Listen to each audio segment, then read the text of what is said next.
삼성이 향후 5년 동안 미래 먹거리 분야에 450조 원을 투자합니다. 아울러 청년 고용 확대를 위해 8만 명을 신규 채용키로 했습니다. 현대차그룹도 오늘 대규모 투자 계획을 내놨습니다. 전동화와 친환경, 신기술, 신사업 등에 앞으로 4년 동안 63조 원을 투입하게 됩니다. 서울 아파트 거래량이 둔화되며 매물만 계속 쌓이고 있다고 합니다. 시장에선 주택가격 하락기란 말까지 나오고 있는 상황입니다. 글로벌 금융위기에도 줄어들지 않던 가계대출, 대출 규제와 기준금리 인상 전망이 사상 처음으로 줄어들었습니다. 센 경제라이브 시작합니다.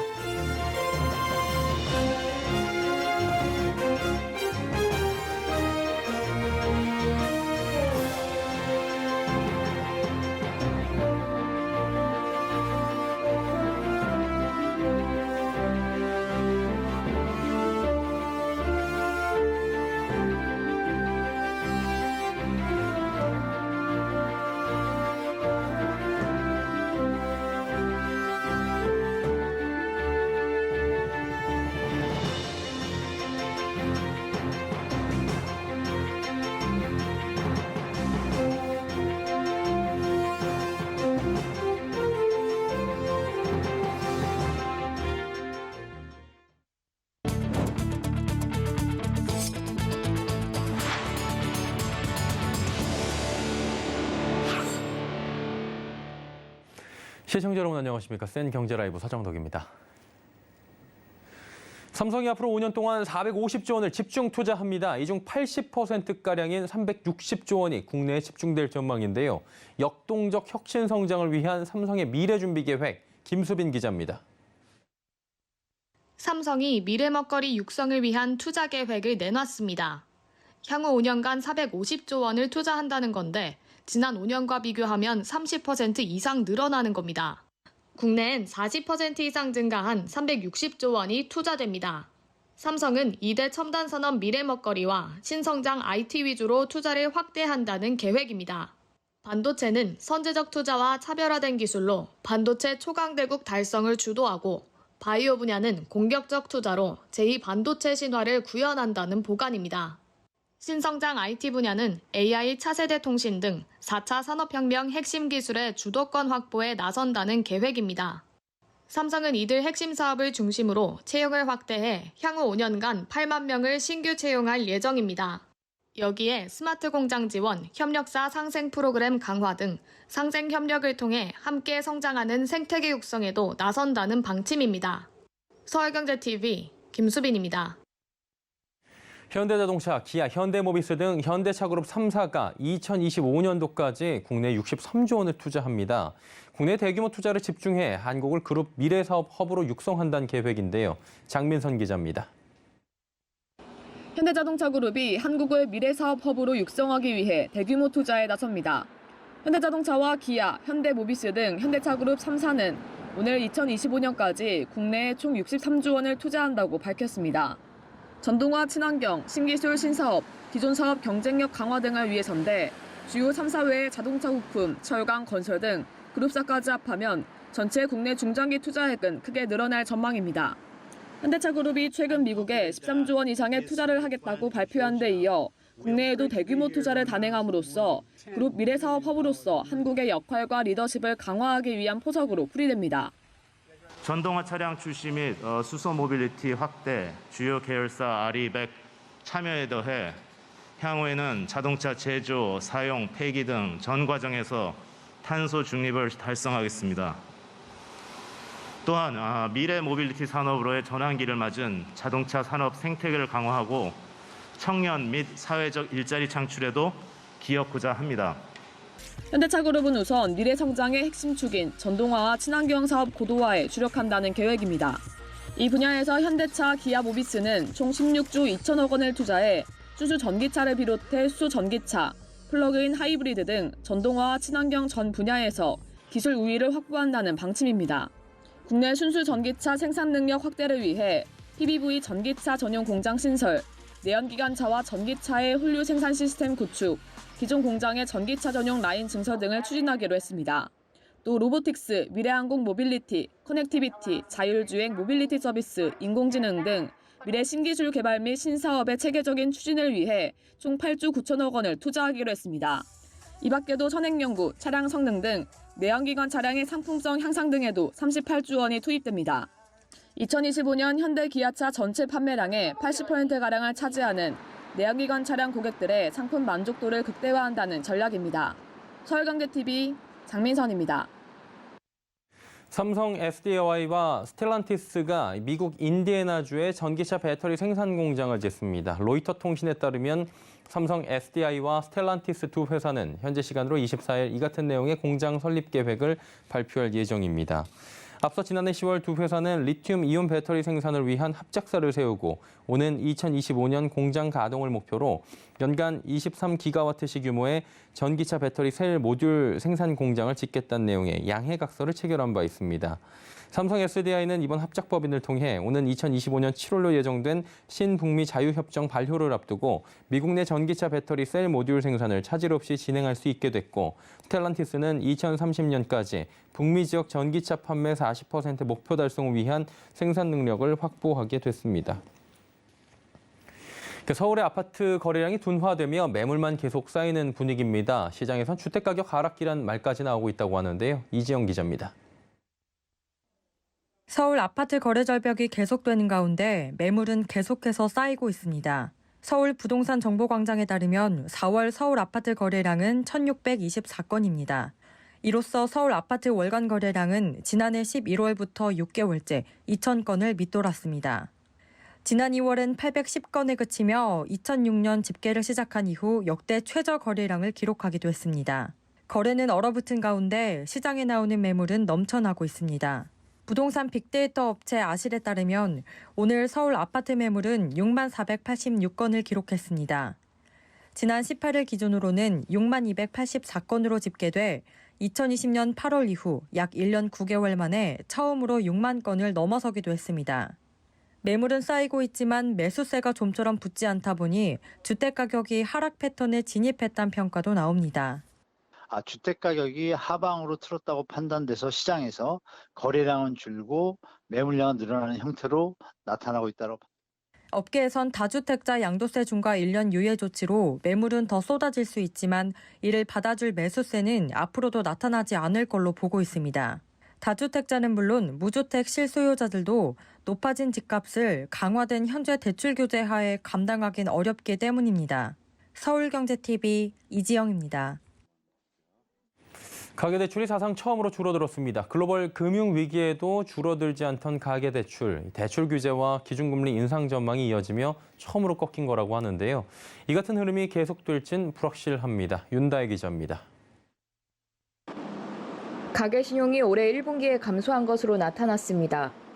한국은행이 오늘 발표한 2022년 1분기 가계신용 통계에 따르면 1분기 말 기준 가계신용 잔액은 1,859조 4천억 원으로 사상 최대를 기록한 지난해 4분기 말보다 6천억 원 줄었습니다. 가계신용은 일반 가정이 은행 등 금융기관에서 대출을 받거나 외상으로 물품을 구입한 대금 등을 합한 금액을 말합니다. 정부의 강력한 대출 억제 조치와 금리 인상 등의 영향으로 가계신용은 2013년 1분기 이후 9년 만에 처음으로 감소했습니다. 특히 가계대출이 줄어든 영향이 컸습니다. 1분기 말 현재 가계대출 잔액은 1,752조 7천억 원으로 전분기 말 대비 1조 5천억 원이 감소했습니다. 가계대출이 줄어든 것은 2002년 통계가 작성된 이후 처음입니다. 반면 판매신용 잔액은 106조 7천억 원으로 지난해 4분기 말과 비교해 8천억 원이 늘어났습니다. 서울경제TV 윤다희입니다.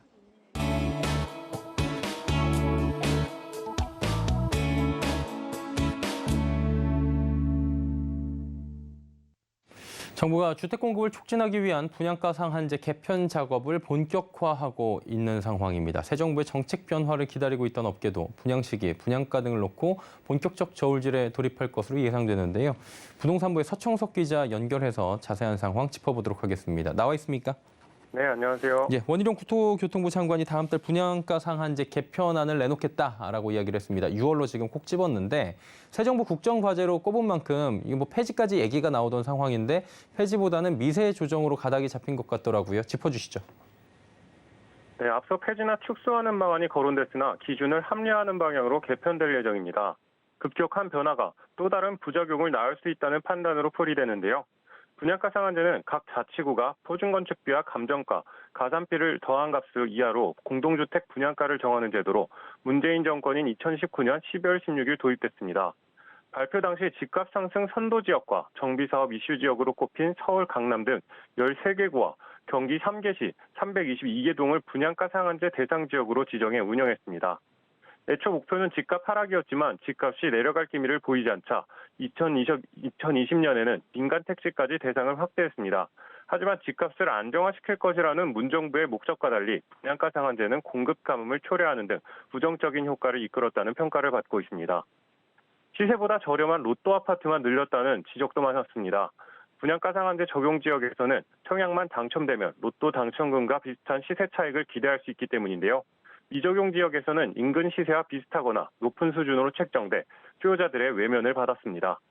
이렇게 많은 부작용을 낳았기 때문에 폐지나 축소가 거론됐던 건데요. 반대로 분상제를 일시에 폐지할 경우 급격한 분양가 상승으로 실수요자 가격 부담을 키울 우려가 있습니다. 앞서 원희룡 국토부 장관은 분양가 상한제는 공급 촉진을 위해 손봐야 할 첫 번째 제도지만 한 번에 없애기에는 부작용이 크다며 지나치게 경직된 것을 더 시장의 움직임에 잘 연동될 수 있도록 개선한다는 생각이라고 밝힌 바 있습니다.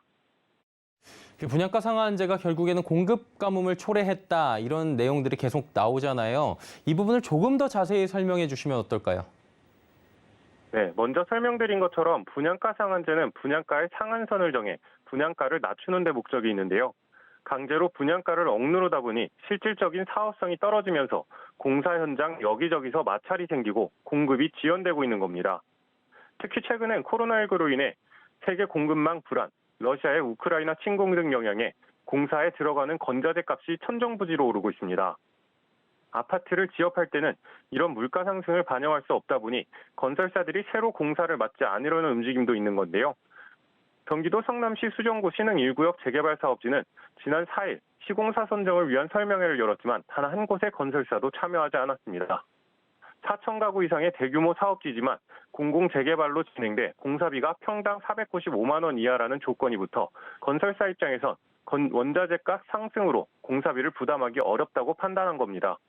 또 부산 해운대구 우동 3구역 역시 최근 2차례 시공사 선정 설명회를 열었지만 참여하는 건설사가 없어 유찰됐습니다. 최근 서울 신규 공급 물량도 급감했습니다. 서울 지역 상반기 분양 물량이 5월에는 약 76% 줄어드는 등 돌파구가 보이지 않는 상황이 지속되고 있습니다. 여기에 올해 하반기 서울 아파트 입주 물량이 상반기 대비 40%가량 감소할 것으로 전망되고 있습니다. 부동산알 114에 따르면 올해 하반기 서울의 입주 예정 물량은 8,326가구로 상반기보다 39.8% 감소할 것으로 전망됩니다. 결국에 이러한 분양가 상한제를 고쳐서 수정해서 사업성을 높여주고 민간 공급 촉진한다는 계획인 거라고 이해가 되는데요. 구체적으로 어떤 내용이 담길 것으로 보입니까? 네, 그동안 분양가에 반영하지 않았던 항목을 새로 넣어 공사비 산정하는 방식을 현실화하는 방향으로 개편이 이뤄질 것으로 보입니다. 택지비 산정 기준에 미래개발 이익을 새로 포함하거나 가산비에 조합원 이주비와 조합 사업비, 금융 이자 비용 등을 추가하는 방안이 거론되고 있는데요. 원희룡 국토부 장관은 부작용을 최소화하고 공급을 촉진하는 의미에서 다음 달 안에 제도 개편안을 발표하겠다고 밝혔습니다. 궁극적으로 사실 이번 정책의 목표 그리고 이번 정부의 목표는 공급 확대입니다. 목표한 바를 충분히 이룰 수 있을 것으로 시장은 보고 있습니까? 네, 전문가 대부분이 분상제 개선 시 공급 촉진 효과가 있을 것으로 보고 있는데요. 윤지의 부동산알 114 수석연구원 이야기 듣고 이어가겠습니다. 기존보다는 시장가 수준에 맞추려는 노력들로 보시면 될 것 같고, 분양가 현실화하게 되면 아무래도 건설사들의 수익성은 일부 개선이 되니까 상반기보다는 하반기에 분양 물량이 좀 늘어날 여지는 있죠. 실제 정책 발표에 앞서 일부 도시정비 사업장에선 분양 일정을 미루고 있습니다. 서울 송파구 문정동 일대 재건축, 잠실 진주아파트 재건축, 동대문구 이문 1구역 재개발, 경기 광명시 광명 2구역 재개발 등은 모두 일정을 전면 미루고 분양가 상한제 조정안 발표를 기다리고 있습니다. 분양가가 올라 사업성이 개선되면 언제든 사업을 재개하겠다는 목표입니다. 건설사들 역시 건설 원자재 가격이 급등한 상황에서 정부가 분양가 상한제 대상 아파트의 기본형 건축비 인상을 검토하겠다며 내부적으로 결과를 지켜보고 분양 일정을 다시 잡기로 한 분위기입니다. 분양가 상한제가 개편이 된다면 건설사는 좋고 조합은 좀 괜찮을 것 같은데 실수요자 입장에선 분양가가 올라가다 보니까 부담이 될 수밖에 없거든요. 수요자 입장에선 분상제 개편 이후나 개편 전 언제 사는 게 맞는 건지 이런 얘기도 나옵니까? 네, 전문가들은 내 집 마련이 목표인 수요자 입장에선 분상제가 개편과 상관없이 꾸준하게 청약을 신청하는 게 중요하다고 조언하는데요. 분상제가 개편되면 분양가가 올라 부담이 있겠지만 공급 물량은 늘어 수요자가 원하는 매물이 나올 가능성이 크기 때문인데요. 전문가 얘기 들어보겠습니다. 청약시장은요, 일회성 기회를 주는 시장이 아니에요. 기회가 있을 때마다 청약을 하는 게 맞는 거예요. 개편을 한다고 해도 여전히 분양가는 통제 범위에 있거든요. 그러면 신축임에도 불구하고 주변의 구축보다 싸게 나와요. 분양가 상한제가 개편돼도 분양가는 정부의 통제 범위에 있기 때문에 분양가가 감당이 안 될 정도로 급등할 가능성은 적다는 설명인데요. 또 청약동장의 경우 당첨이 될 때까지 계속해서 사용이 가능하기 때문에 원하는 입지, 가치 등을 따져 수요자에게 맞는 청약 매물이 있을 때마다 분상제 개편과 상관없이 청약에 도전하는 것이 바람직하다고 덧붙였습니다. 분양가 상한제 개편 관련 내용들 들어봤습니다. 부동산부의 서청석 기자였습니다. 고맙습니다. 네, 감사합니다.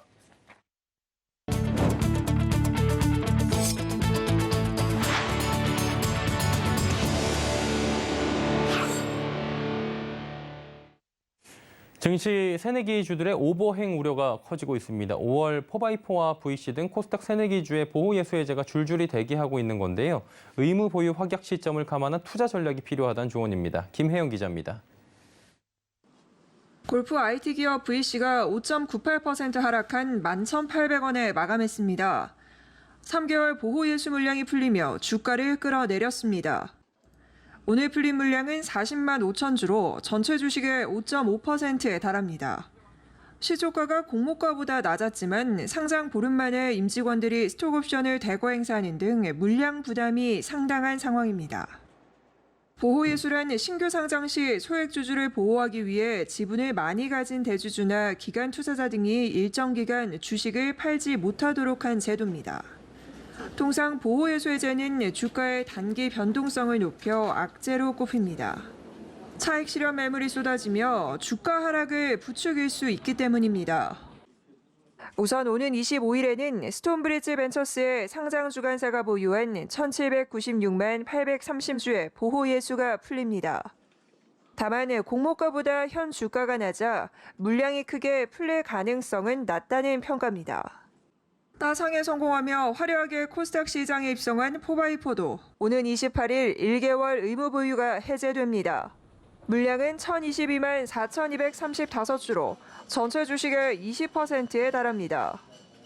같은 날 풍원정밀도 2,104만 488주의 보호예수가 해제됩니다. 공모가 대비 높은 주가를 기록하고 있어 차익 실현 매물 출회에 유의해야 한다는 평가입니다. 이처럼 코스닥 새내기주의 오버행 우려가 커지는 가운데 부진한 주식시장에 우호적이지 않은 수급 환경이 더 큰 부담이라는 평가입니다. 서울경제TV 김혜영입니다. 최근 리츠가 인플레이션 해지 수단으로 불리며 인기를 끌고 있는데요. 이에 국내 자산 운용사들도 리츠 관련 펀드를 속속 내놓으며 상품군 확대에 집중하고 있는 것으로 나타납니다. 윤혜림 기자입니다. 오늘 키움투자, 한화자산운용에서 출시한 리츠 상장지수 펀드 두 종목이 유가증권 시장에 상장했습니다. 이날 코스피, 코스닥 양시장이 모두 크게 하락했지만 히어로즈 리츠 이지스 액티브 ETF는 시초가 대비 0.60% 오른 1,030원에 아리랑 FNK 리츠는 시초가 대비 0.30% 오른 1,005원에 장을 마쳤습니다. 리츠는 부동산이나 부동산 관련 자본에 투자해 발생한 수익을 투자자에게 배당하는 주식회사로 배당 가능 이익의 90% 이상을 투자자에게 배당한다는 특징이 있습니다.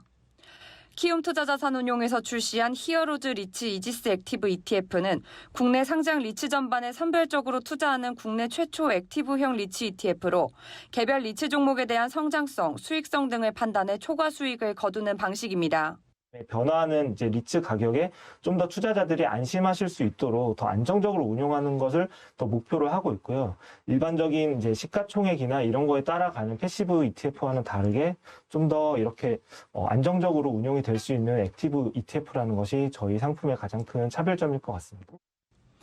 한화자산운용에서 내놓은 아리랑 FNK 리츠는 롯데리츠, 코람코 에너지 리츠 등 국내에 상장한 순수 리츠로만 구성된 패시브 ETF인 것으로 나타났습니다. 김성훈 한화자산운용 ETF 사업본부장은 해당 상품은 부동산 투자 접근이 어려운 소액 투자자에게 우량 부동산에 대한 투자 참여 기회를 제공하고 국내 상장 리츠 전반에 투자함으로써 위험도를 낮춰 장기 투자에 용이하다고 전했습니다. 한국리츠협회는 현재 19개인 상장 리츠가 2030년에 100개까지 늘어날 것이며 상장 리츠의 시가총액은 현재 10조 원 수준에서 2030년 150조 원까지 성장할 것이라고 내다봤습니다. 또한 지난 2018년부터 정부에서 공모 리츠를 활성화하기 위해 공공사업 참여기회 확대, 배당소득세 분리과세, 신용평가 실행 등 다양한 정책을 펼치고 있어 운용사들의 리츠 상품 출시는 더욱 가속화될 전망입니다. 서울경제TV 윤혜림입니다. SK E&S가 국제가스연맹이 주최하는 세계 최대 가스 관련 국제 행사인 2022 세계가스총회에 참가해 탄소 감축을 위한 해법을 제시했습니다.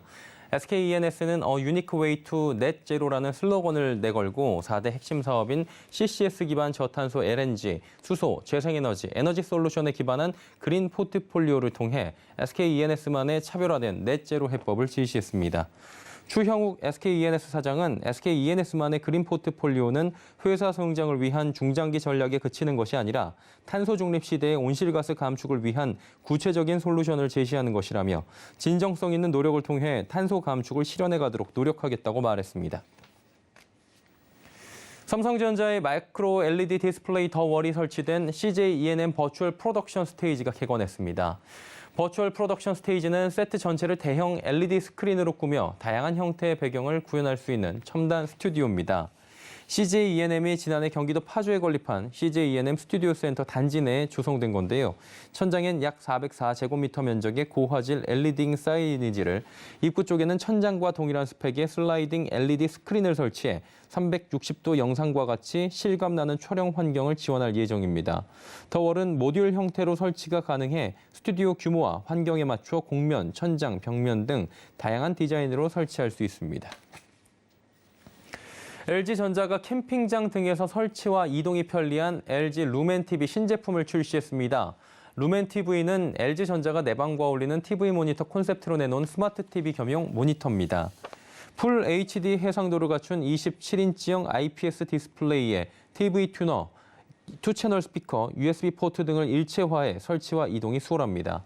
루멘TV 신제품은 기존 제품의 장점들을 계승하면서도 편의성을 대폭 강화했습니다. 최신 스마트 TV 플랫폼 웹OS 22를 기반으로 넷플릭스와 웨이브, 애플 TV, 유튜브 등 국내외 OTT 서비스를 비롯해 LG 피트니스, 틱톡 등 다양한 콘텐츠를 즐길 수 있습니다.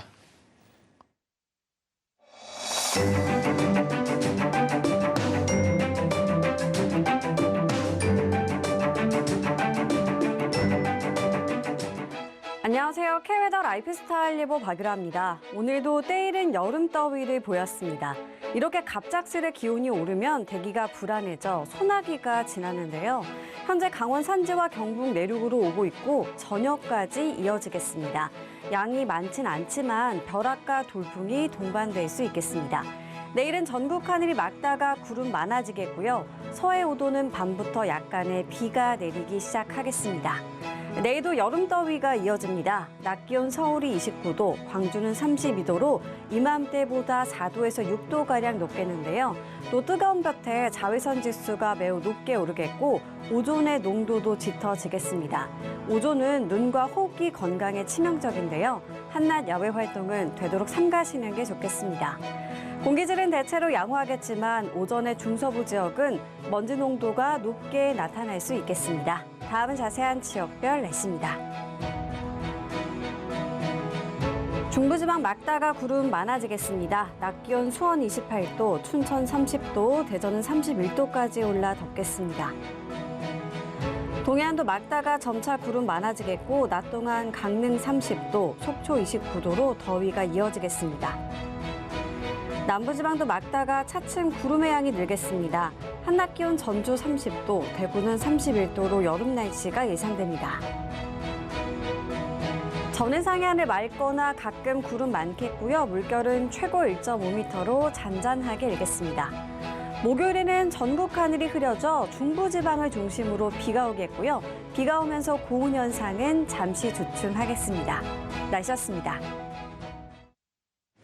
수행경제라이브 저희가 준비한 소식은 여기까지입니다. 건강한 저녁 시간 보내시길 바랍니다. 고맙습니다.